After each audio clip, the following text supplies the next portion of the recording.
Welcome and Baruch Atah Adonai Eloheinu Melech HaOlam Asher Kitshanu b'mitzvotav v'tzivanu la'asok b'divrei Torah. And I'm going to go ahead and share the screen now.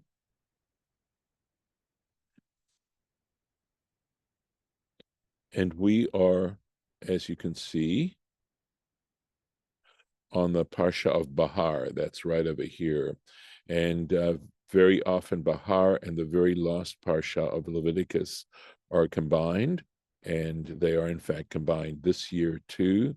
So we won't be doing the Chukotai unless we happen to finish Bahar this coming week and go on to the Chukotai. So they're relatively short passages, but right now we are in Bahar. And what's interesting is that Bahar deals with a subject that doesn't seem to fit into Leviticus at all, and that is the idea of land and ownership of land. And one of the things that comes out of, and it's stated actually explicitly in the Torah, is that we don't own land, and the Israelites did not own the land.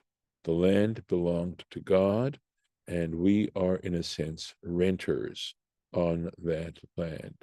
And that's why God is able to make the rules, and why when we sell fields, they're sold as harvests and not until the Jubilee year, and they are not generally sold in perpetuity.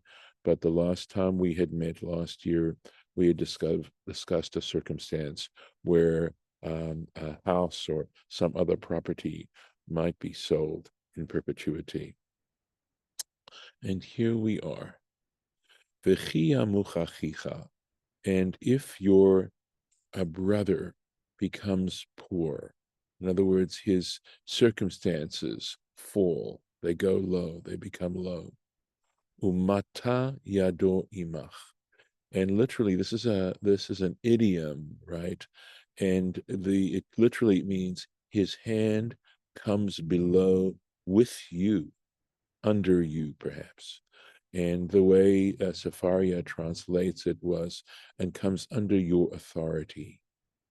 Vehrazak dabo, right? And you shall hold him. Ger v'toshav. This sentence is quite convoluted and difficult to understand, or certainly to translate literally, right? But at least you shall take hold of him. Ger v'toshav. Ger is someone who becomes Jewish, who becomes an Israelite, takes on the practices of an Israelite. V'toshav is translated as a resident alien. Rashi is going to help us understand the distinction between a ger and a toshav. The toshav has that idea of a resident, yashav, to dwell, right? V'chai imach, and lives with you. Lives with you. So here we go. Vehechezakta bo. So this is based on the Sifra here, that where Rashi's getting this comment. Al tanichehu, do not leave him alone, do not desist from him, do not allow him, sheyered veyipol, that he should go down and fall. In other words, that his circumstances should become abject. Vayeh kasher lahakimo, so that it is very hard to lift him up. In other words, he gets into such straits, into such debt, etc., that it now becomes very, very difficult to relieve him of that kind of debt. Ella, however, chaskehu. So they're understanding this, of course, in a way that interprets these words almost as individual words. Make him strong, strengthen him. Misha'at motet hayad, from the moment his hand falters. In other words, when you see him starting to get into trouble, financially is the situation here. Lama zedome, how can this be compared? How would we compare this? Lemasui, to a burden, she'al hachamor, which is on a donkey, like a burden on a donkey, odehu al hachamor, as long as this burden is still on the donkey, echad tofesbo, one person can grab hold of it, uma'amido, and can set it back on its position. Nafal la'aretz, however, if this burden falls down to the ground, chamisha ein ma'amidimoto, 5 people aren't able to get it back to where it was. So interesting idea here. And so what's happening here, and we see this in general from where we started, about the notion of social justice and social equity, the need for equity. And what's so lovely is the idea that these kinds of rules of society, to try to create a society where people are treated fairly and with equity, is alongside so many laws involving ritual purity and sacrifices and the needs of the Kohanim to be punctilious about maintaining their spiritual purity and stuff like that, and that there is no distinction, right? That these are all part of the same idea, that spiritual purity also involves social justice. It isn't divorced from it. And I think that's the reason why we wind up at the end, towards the end of the book of Leviticus, with these statements here. So, ger v'toshav, here we are, ger v'toshav, right? And an alien and a resident alien. Af im hu ger o toshav. Even, in other words, even if he's not your brother, even if he isn't a born Jewish person or a born Israelite, right? Even if he's adopted Israel, becoming an Israelite. Ve'ezuhu toshav. So the question is, how do we understand this term toshav? What's its distinction? So ger is someone who takes upon themselves all the commandments that are incumbent on the Jewish people. But a toshav is kol shekibel alav shelo la'avod avodat elilim. Here we're talking about someone who has accepted upon himself the responsibility not to serve idols. In other words, he's given up the practice of idolatry, the ochel nevelot. However, he still eats unkosher food. In other words, he has adopted the most fundamental belief within Judaism, but there are particulars which he has not given up. Now, to some extent, of course, this describes many other religions. And this would be a supportive phrase here, right, to describe religions that essentially maintain a monotheistic belief. Sorry, okay.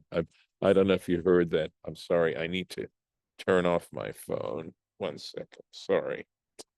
Okay, let's go on. No need to apologize. Siri is very busy. Sorry about that. Let me see what I can do about that. There we go.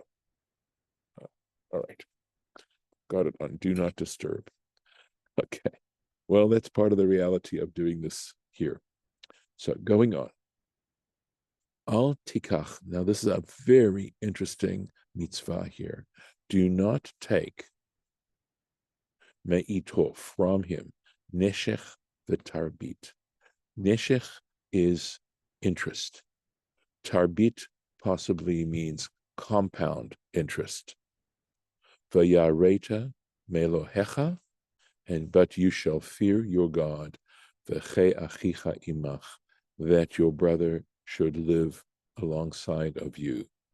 Now, I know that one of the things that happened, especially during the Middle Ages, is that, that Jews were involved in finance and in lending to non-Jews, and understanding this phrase as meaning that it's okay to lend at interest. Now, there are other verses in Deuteronomy that would seem to allow for that. But the truth is, the fact, at least the way I'm seeing it, is the fact that this verse immediately followed the issue of ger and toshav, and the way we define toshav is so interesting that it may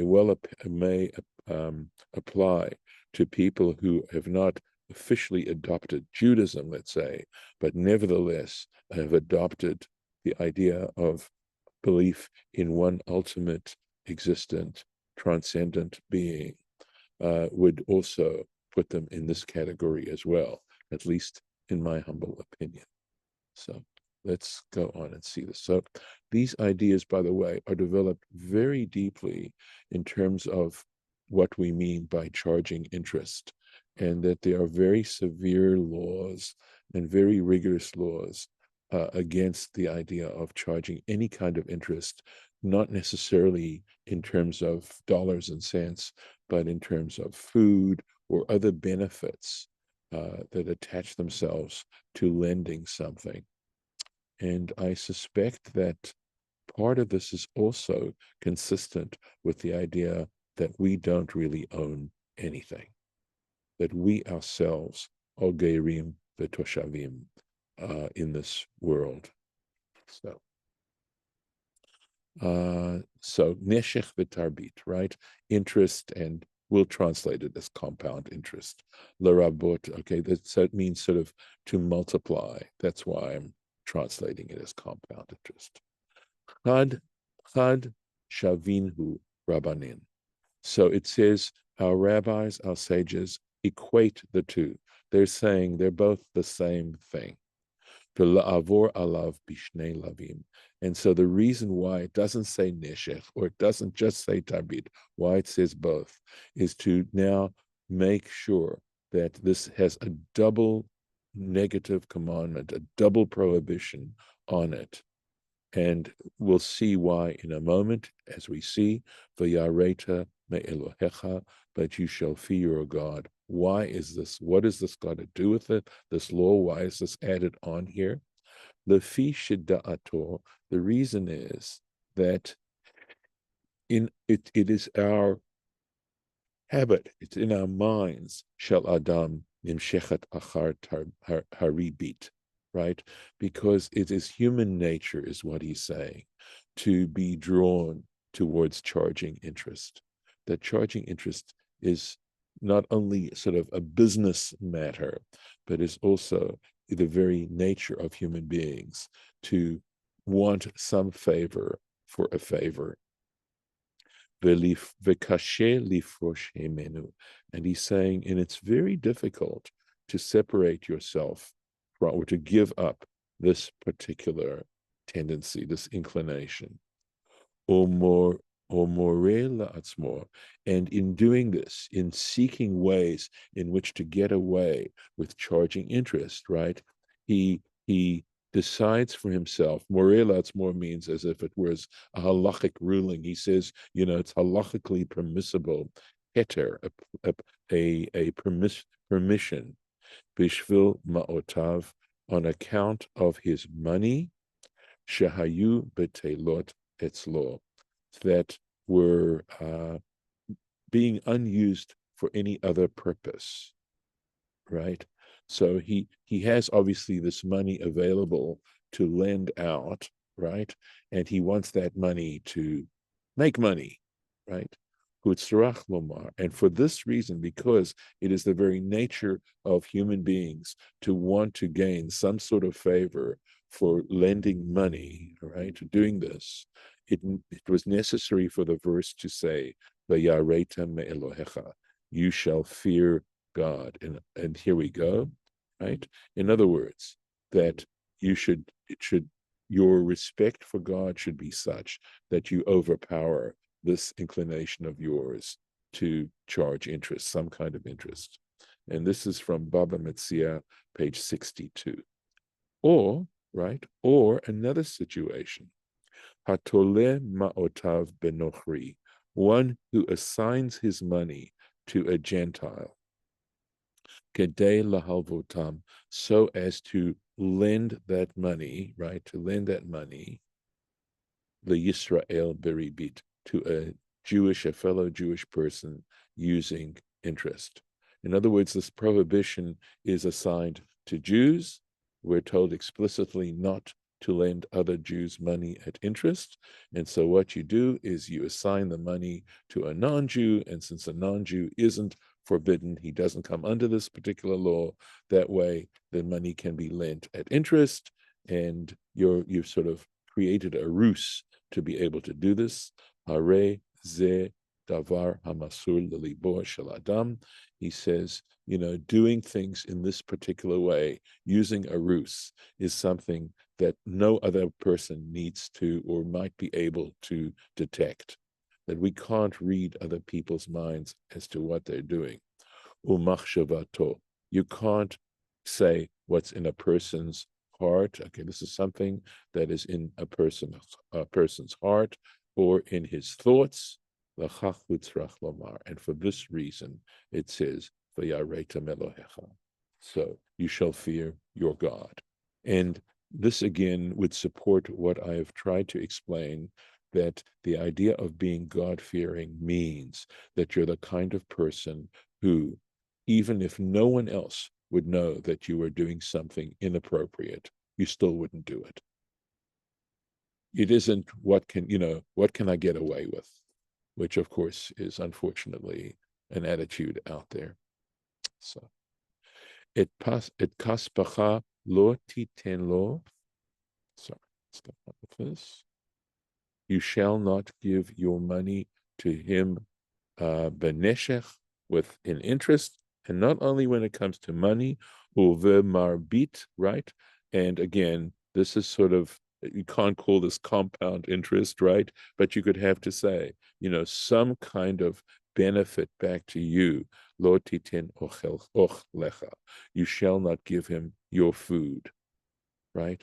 If this is a person clearly who's facing poverty, and you're in a position to help this person out, you shouldn't take advantage of someone who is in unfortunate circumstances.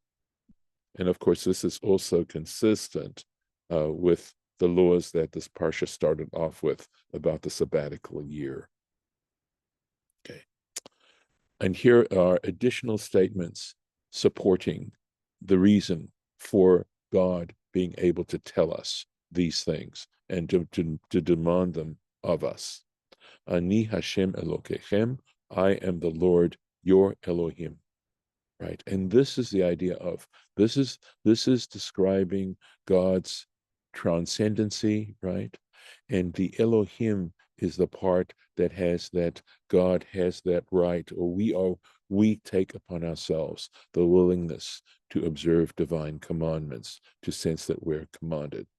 Asher hotzeti etchem me'eretz Mitzrayim, who brought you out of the land of Egypt, latet lachem et eretz Canaan, in order to give you the land of Canaan, liot lachem, to be to you, Elohim, as your Elohim, right, as the one to whom you owe respect and allegiance and loyalty. Rashi. Asher hotzeti v'gomer, who brought you out, etc. Vehivchanti ben bechor l'shenei bechor, and when I did that, I was able to determine who was a bechor, who was a firstborn son, l'sheino bechor, from the one who wasn't a firstborn son. Af ani yodea, and just as I know, as I was aware of who was the firstborn son and who wasn't the firstborn son, right? Because obviously that may not be so obvious. Af ani yodea v'nifra min hamalveh ha'ot l'Yisrael beribit. So too, I know and will extract revenge, okay, or at least hold accountable from the one who lends money to an Israelite with interest. So you can see this sounds like a venial issue, but it's not a venial issue, at least according to the Torah. And in some ways, of course, you might pause for a moment and wonder what society would be like if there wasn't so much interest being charged and stuff like that. And if people who needed the money were able to find the financial resources to do that. Golda. Yeah, well, this is kind of what got us into trouble in the Middle Ages. Yes, it did. Yes, it did. Because the Christians took it the same way, that they Mhm. could not lend money Right, to other right, Christians right, right. with interest. So they weren't lending anybody money. Correct. Exactly. Which is exactly the point that Rashi is making as to how much people don't want to lend their money for nothing. They don't. Right. No, no. You know what? In my family, I've always said when I give somebody money, it's like, no, you don't even have to pay me back. But two, if you do, there is no interest. That's ridiculous. Right, Because if I have it, I am willing and able and want to give it and to right. help you. Right. Yes. And we However, should be like that. But, so Golda, let me say this. I think though that there is this distinction between giving the money outright and lending it and holding the person accountable to give it back. To just yes, simply I give do back. understand that. And I think there's a matter of human dignity involved, and that's what the Torah is talking about. It isn't saying support that person without any expectation to be paid back, but you can make the terms of that payback such that the person can become, to get in a position to be able to do that. And being able to pay back a loan is a great, great burden lifted. So let me finish up the Rashi and the Okay. text that we have there. Thank Thank you. you. No, thank you. Thank you. Okay. Uh, okay. Let me go on. All right. Right. So it says, and will extract or hold accountable the one who lends money to an Israelite with interest, the Omer shel nochrihem, and claim that that money that he lent was actually belonged to a Gentile, and therefore it was justifiable for him to do that, and legal. Davar acher, another interpretation. Asher hotzaiti etchem me'eretz Mitzrayim, who brought you out of the land of Egypt, almanat, for the sake, right? So that shetikablu alechem mitzvotai, so that you would accept your mitzvot upon yourselves, your commandments. I would accept my commandments upon you, that you would do that. Afilu hen kvedot alechem, even if they are a burden to you, that you'd be willing to do that because of coming out of the terrible situation, the burdens of slavery in Egypt. And of course, I hold very strongly now that there's a contemporary application of that, because we all experience various kinds of slavery, including when we're addicted to something. And addiction is without any question a form of slavery. And that we really do need God to help us be able to come out of that. So, Latet lachem et eretz Canaan. This is also a very interesting statement here, right? To give to you the land of Canaan, bischar shetikablu mitzvotai, as a reward, right? As payment for accepting upon yourselves my commandments. So again, this sort of goes back to Golda, to what I was saying before, that there's a great sense of honor and dignity in not just wanting free gifts, not wanting handouts, but to earn these things. Yes, Lauren. How does this kind of not delegitimize our claim on Israel, because the greater percentage of Jews are not observant, and in Right, Israel as well as here, right. and and so how does this? It says that this is it's Yeah, kind of a condition. right. So how, if that condition is unmet, how do we have that claim? I agree. Can I hold a question just so that I finish the Rashi and then hopefully still have a little time to do that? Okay. Yes, I actually have given that question some thought, right? So, liot lachem, just to finish this up, Elohim, right, as your God, right, your Elohim. So this is a bin from the Sifra.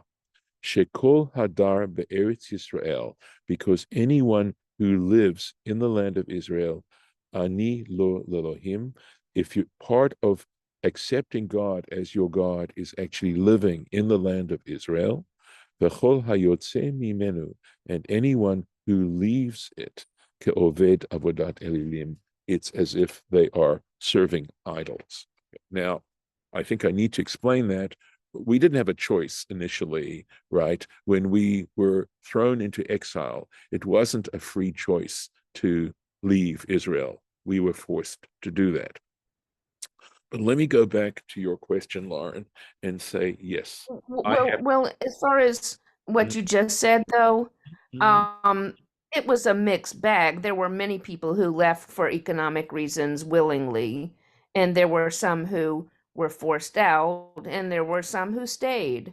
Who they weren't forced out in a way that was a final force. I mean, there were always people who stayed and endured some hardships from no longer, having rights to the land in the same way.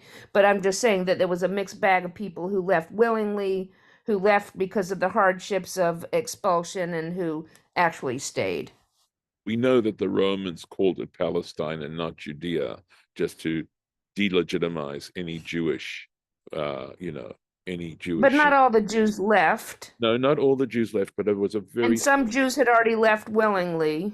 yes, and that is in fact the book of Ruth, and that's the book of Ruth talks about you know Machlon and Kilion and Naomi's husband. I don't know if its name's, forgive me, Elkanah maybe, uh, that they left willingly and were punished accordingly, because there was drought there, and he was a leader of the community, and he was set a very poor example for everyone else. But I don't want to get too off the topic that you raised. Okay, so look, I'm not Orthodox, and I suspect that were you to speak to Orthodox people who hold on to the idea that the land of Israel only belongs to someone who is an observant Jewish individual, I'm not going to represent them, because my sense is that the that the land is there with the idea that we live lives of equity and kindness and devotion to practicing mitzvot, not in an arrogant kind of way, and that we reach out to the people, especially people who were living there for generations and generations, and who in fact also believe in one God, and that we should find ways in which to share this wonderful portion that we have in the land of Israel. So I But the would, fact that we don't do that, yes, why yes, doesn't that delegitimize? Because there are criminals, there's organized crime, there are lots and lots of people who are just secular, and some of them are amoral, yes. and some of them are immoral, and some religious people are immoral who are kind of Torah Jews. And I'm just saying that, we're not, as a consensus, accepting God's word. So I, why do we, I don't. if seems to be a contingency? Well, I could say two things. One is, yes, it worries me too. Okay, it concerns me greatly as well, although I don't live there. Okay, I'm living in a paradise outside the land of Israel, and I agree with you, and again, and secondly, part of the people who you're talking about who want to lay claim like that, well, that's part of the evil involved in the attitude that they have, and not, some, of course, many people, I think, are not evil. They are ignorant, perhaps.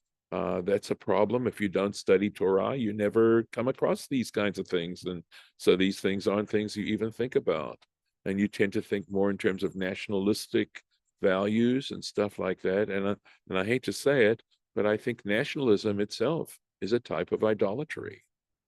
So yeah, I mean, it's a great concern, and we have to hope that God will, in fact, perhaps turn people's hearts. It's what we're talking about in the Aleinu, or every time we say Kaddish, that's what we're hoping for. And I think that's because it's recognized that, we haven't always by any means deserved this blessing that we have and our claim to the land. It's based on living laws of equity and purity and trying to serve God, and that the land of Israel provides that unique opportunity. But people don't necessarily see that as the purpose of living. But it's kind of paradoxical then to use terms like holy people, holy land, or even holy language, because this, it's not like maybe there's potential holiness, but people curse in Hebrew and people commit crimes in Hebrew and in Israel, and people are who are born Jewish are not all separating themselves to honor God, and they're it's potential, I guess. I Oh, mean, everything is potential, in terms of some kind of utopian ethical okay. So future, but I think I, it's also keeping a hope alive, right? There's one thing worse than hypocrisy, and that's when you claim that this horrible thing that you're doing is actually legitimate. And by the way, we're living in times like that. So there's worse things than being a hypocrite, because my understanding of hypocrisy is, this is a wrong thing to do, but you yourself are in fact being tempted to do it and occasionally give in to that temptation. And that's being a hypocrite. But people don't understand there's something worse than hypocrisy. And hypocrisy in some ways represents a struggle to try to maintain these values and recognize that, we're not real strong about it. I'm going to stop the share right now, but yeah, I think the points that you're raising, Lauren, are legitimate, but life is, it's so complicated. And again, I am also concerned, and I don't deny, you know, the allegations that you're making, because I think they're true. So, you know, we have to hope that every little piece that we're doing positively is there, and that, in fact, in Where is this articulating from? these particular things, Where'd you we're go? expressing also a hope. So I'm going to stop the recording at this point, and we'll continue, God